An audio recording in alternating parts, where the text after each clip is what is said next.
Keep it on the DL with take like GL.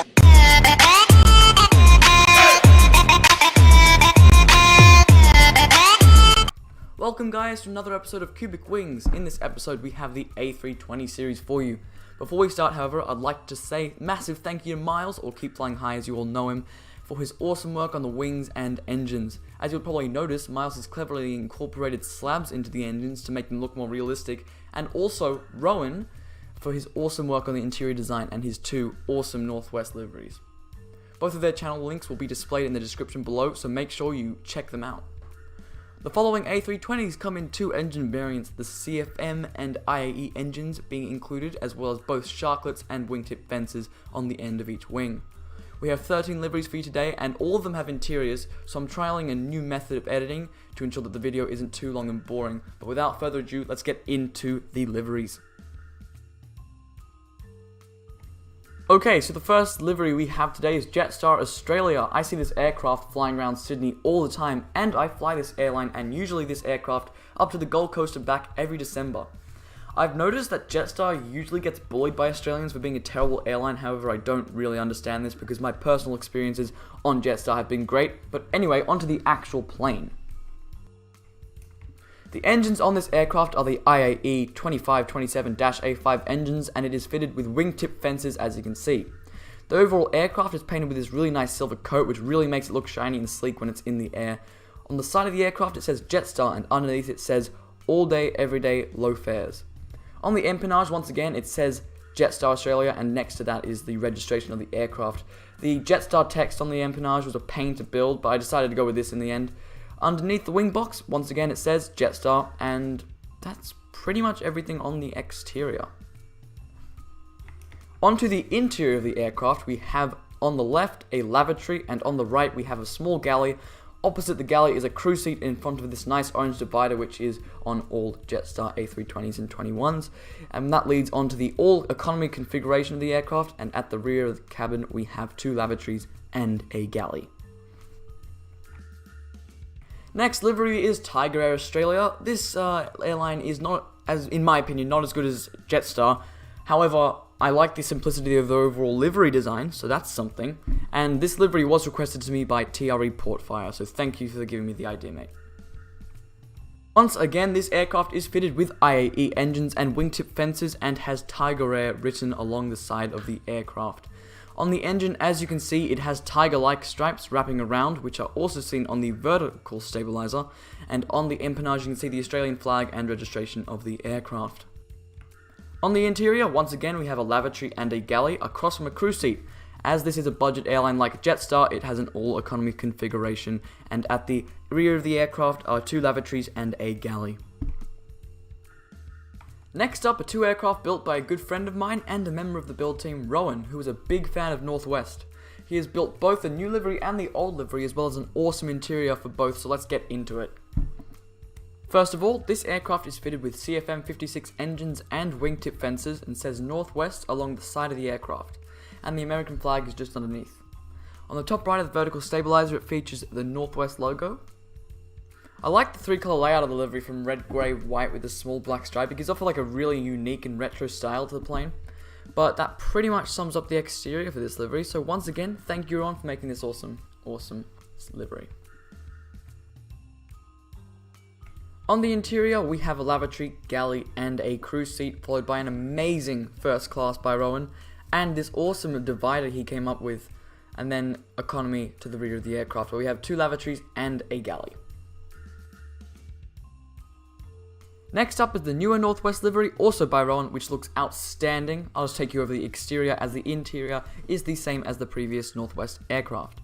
Once again, this aircraft has CFM engines and wingtip fences, and it says Northwest on the side and features a nice silver gloss over the entire aircraft. On the empennage, it features the registration and the American flag, as well as the Northwest logo on the vertical stabilizer. Next livery is one of my favorite liveries and interiors of all time. Virgin America is the next livery, and it is awesome. I love all the Virgin Airlines, whether it's America, Atlantic, or Australia. Something about the interior design and livery makes the aircraft look so luxurious. It's like really cool.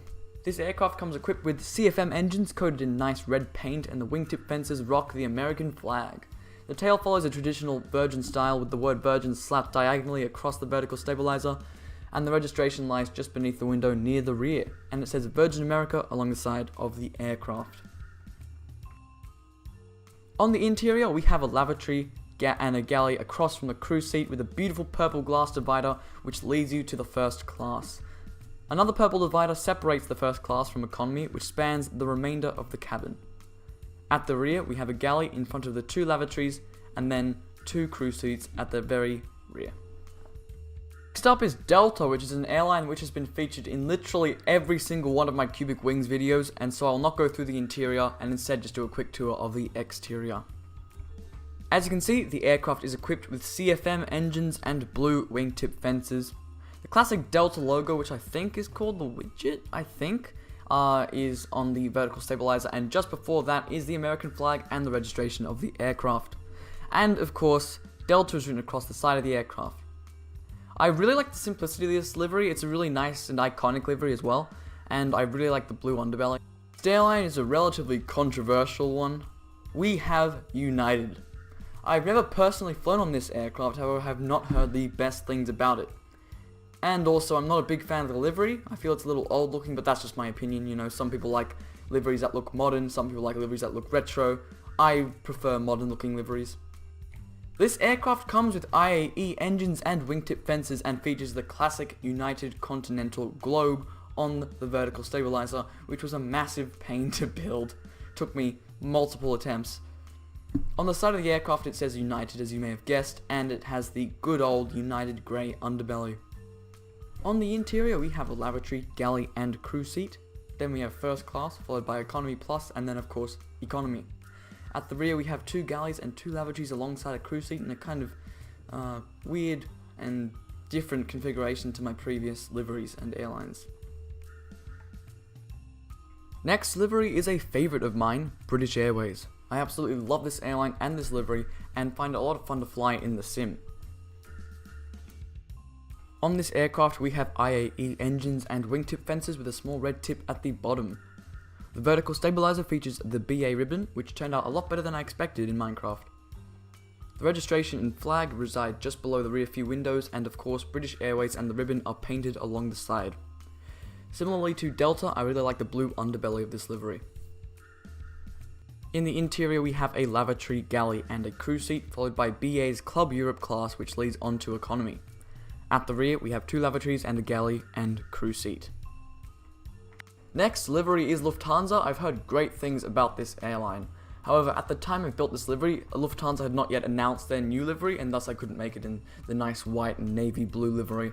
But this livery is still iconic and nice. I said livery so many times then, holy crap, sorry if that was repetitive. This aircraft is equipped with CFM engines and wingtip fences. On the vertical stabilizer we have the flying crane, and just before that is the registration and flag. Lufthansa is painted along the side, and below that is the aircraft name and version, and Lufthansa's A320 is painted with the grey underbelly. The interior has a lavatory, galley and crew seat, followed by Lufthansa's business and then just economy. The rear has two lavatories and a galley. Next up is a livery which I used to see quite a bit, but now see less of it. Virgin Australia have had A320s for a while, however it's been a long time since I've seen one. I don't know what happened. I used to see them all the time around 2013, 2014, but now I just don't see them as much. It's an awesome airline and has a really unique interior, similarly to Virgin America. This aircraft is fitted with IAE engines with a red stripe wrapping around, and red wingtip fences. The tail was a pain to build, and I had a lot less room to work with than the 737, so I had to kind of squish it, but this is the best I could do. The registration is painted just underneath the last few windows, and Virgin Australia is painted in a nice silver text along the side. The classic Virgin lady carrying the flag sits just beneath the flight deck windows, and that's all about the exterior.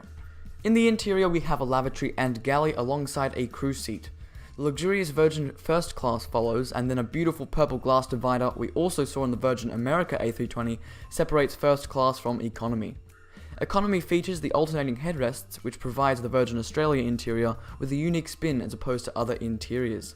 The rear of the aircraft has two lavatories and a galley. Next up is Aeroflot, a Russian airline which I know very little about. I like this livery quite a bit, and it is the first aircraft in this lineup to feature sharklets, although I do know that many of the aircraft previously in this lineup can also be equipped with sharklets. This aircraft has a CFM engines and is equipped with sharklets as I previously stated. The tail features the Russian flag in a very nice little wavy design which I really like. The registration sits just above the last window and Aeroflot as well as the Russian flag. I tried to do the Russian flag properly, but I mean it's kind of hard. They're painted along the side. The blue and red underbelly really make this livery unique as they curve down and extend throughout almost the entirety of the aircraft. On the interior we have a lavatory, galley and a crew seat. Moving on we have the Premier class and then economy for the remainder of the cabin. At the rear we have 2 lavatories and a galley and no crew seat. Next livery, the second last livery for today, is Finnair. I absolutely adore the simplicity of this livery and the overall aesthetic makes it look very modern yet also very recognizable. The aircraft comes with CFM engines and wingtip fences and features the iconic F from Finnair on the vertical stabilizer. The registration sits near the rear few windows and of course Finnair is written in massive text along the side of the aircraft. On the interior we have a lavatory, galley and 2 crew seats and then just economy which spans the entire cabin. At the rear we have 2 lavatories, a galley and 2 crew seats. And finally we have the best livery on the A320 ever. If you don't know, QantasLink recently borrowed some A320s from Jetstar and repainted them in the QantasLink livery and they look awesome. Unfortunately though it has the exact same interior as Jetstar, so I won't show you the interior, I'll just show you the exterior. This aircraft is equipped with IAE engines with the kangaroo on the side and red wingtip fences. The empennage features the iconic kangaroo for Qantas as well as the grey line which leads down and wraps around. The Australian flag and registration sit above the rear windows and QantasLink in the new font is written across the side of the aircraft. Just below the flight deck windows is the old Qantas Flying Kangaroo, which was a feature of the third oldest Qantas livery. And as with all aircraft painted in the new livery, Qantas is written on the underside of the aircraft. Thank you guys for watching this episode of Cubic Wings. I hope you enjoyed. Not much to really say. Thank you to Miles and Rowen for helping me with this video and making some awesome things for me. And also, I hope you guys liked the new method of Cubic Wings videos. I don't know if I'll keep it, but if you guys like it, I'll keep it. I might revert back to the old method though if you don't like it. So if you like this new method of editing Cubic Wings videos, just tell me in the comments and I will keep it. But yeah, have a good day guys, and I'll see you in the next video.